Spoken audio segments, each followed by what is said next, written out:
parvoz qani qanot qoqishlar, moviylikda bulut bo'lib oqishlar. 40 yil bo'ldi yuraklarim ezilar, ko'kka uchib qaytmay ketgan oqqushlar. Tingladi dil chin ayriliq kuyini, ko'rmadilar futbolimiz to'yini. Dilni tirnar bugungilar o'yini, ko'kka uchib qaytmay ketgan oqqushlar. Yer bilan bir aylabon har uchtasin, tirnab go'yo odamiy qalb kashtasin. Uzib yanchib mustahkam dil rishtasin, ko'kka uchib qaytmay ketgan oqqushlar. Demasman badjo yo kanni sog'indim, balki vujudan bir tanni sog'indim, o'zbek bo'lib ketgan anni sog'indim, ko'kka uchib qaytmay ketgan oqqushlar. To'pni tamom o'z yoniga og'dirib, Kiyevning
Başar!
Bugun Paxtakor yutishi shart edi.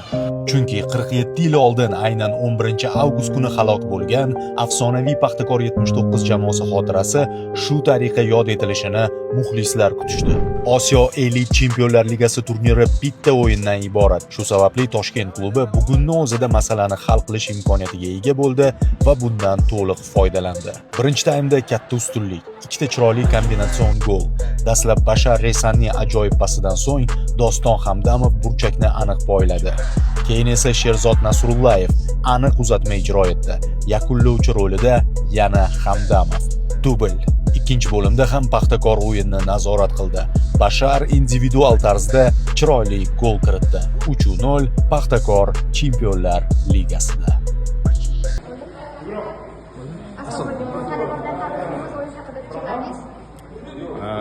Avvalambor assalomu alaykum. O'yin yaxshi bo'ldi. Muxlislarimiz kelgan muxlislarni xursand qilganimizdan xursandmiz. Oldinga intilishga harakat qilamiz yanada. Va bugungi o'yin eng zo'r futbolchisi bo'ldim deb o'ylaysizmi? Yo'q, endi bugungi o'yinda asosiy biz g'alaba edi. Butun jamoani g'alabasi bu. Butun jamoani yordamida shu golni kiritdim va eng yaxshi o'yinchi bo'ldim. Al-Husayn jamoasida qanaqa kuchli tomonlarni sezasiz? Ular to'p bilan yaxshi muomala qilishadi. O'yindan oldin ham ko'rdik, analiz qildik. Va ularda hali endi chempionat boshlanmagani, ular minusiga o'ynadi deb o'ylayman. Doston aka, gollaringiz bilan tabriklayman. 10 yil bo'libdi.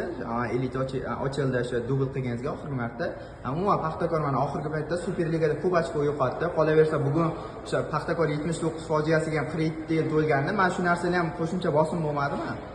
Yo'q, bizga naborat bu qo'shimcha kuch bo'ldi va buning uchun xotiralash uchun ham motivatsiya oldik deb o'ylayman va hammani ko'zi yonib turib maydonga tushdik. Paxtakor keyingi bosqichga chiqdi.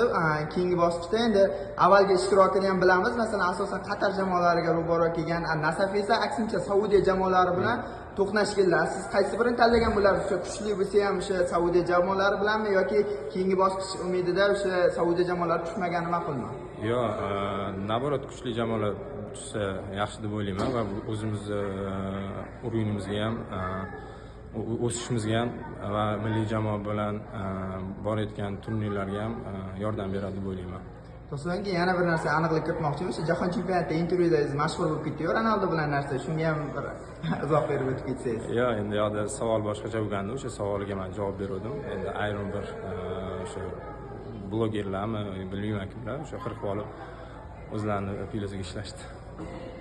Savol borsinligi, elit ligada Paxtakorda oldin qancha qo'ygan va qaysi etapgacha borishni istaysiz? Yo'q, bizda unaqa maqsad faqat har bir o'yin uchun g'alaba.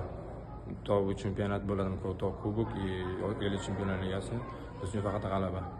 Gol nishonlash haqida ham so'ramoqchiman. Boshida o'sha Qo'qonga o'rgangan, Bellingem ustidan nishonlatgan, oxirgi ustidan Mbappega tortib ketyapti. Endi bu emotsiyada. Rahmat, keyingi o'yinlarda omad tilaymiz. Sog' bo'linglar.